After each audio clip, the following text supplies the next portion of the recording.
Hey guys, welcome back to Contest Prep University. I'm Joe Klemczewski with Adam Atkinson. We're in episode 4 of Maximizing Your Metabolism.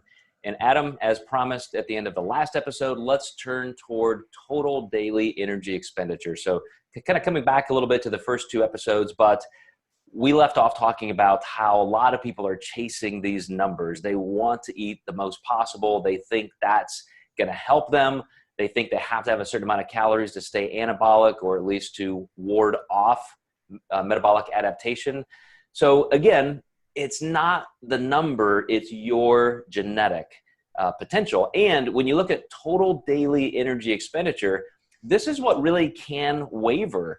So let's go through some of the things, Adam, that can affect total daily energy expenditure. What may make my body today burn 2,500 calories and tomorrow 1,800 and the next day 3,500? Yeah, exercise for sure. And just your day-to-day activity. I have a really interesting case, a lady who delivers mail. So she walks all day long. And she's relatively lean all year long because of that. And a lot of people look at, activity and the calories you're putting in, and if you put calories here and then you put cardio here, that it's like an absolute zero.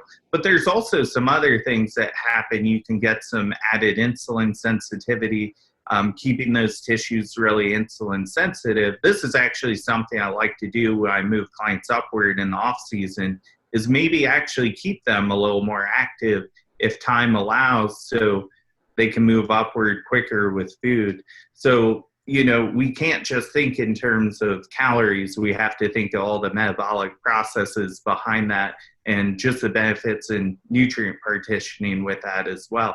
So she can, in general, eat a whole lot more food than some of my other clients, but she's also not sitting in an office all day like some of my others as well.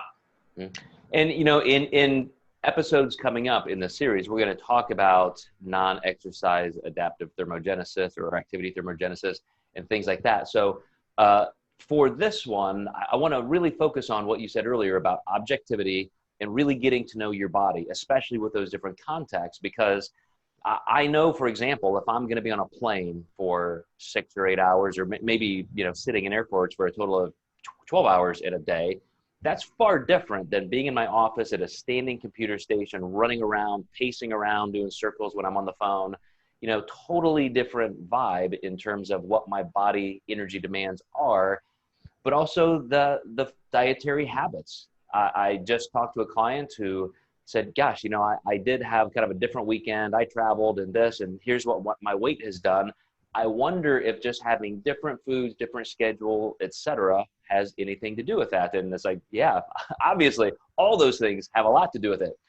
So, Yeah. So being accurate, not only with your food intake, but maybe on whatever way you're charting, you're noting the context, traveling, not traveling, weekend, whatever.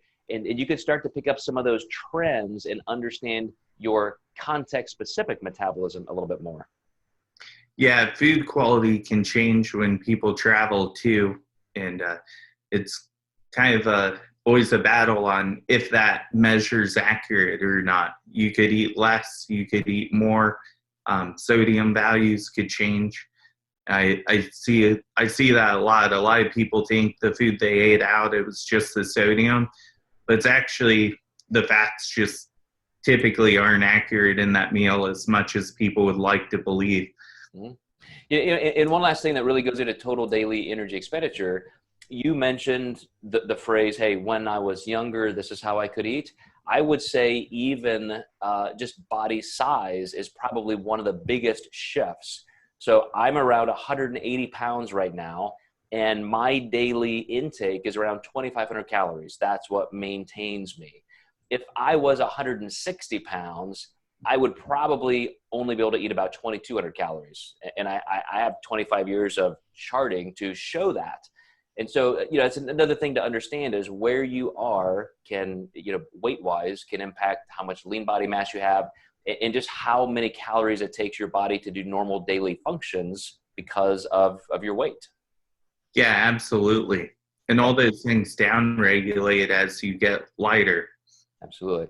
All right, guys, again, stay tuned. We're going to go into other forms of metabolism, other aspects that you can directly control. So stay tuned.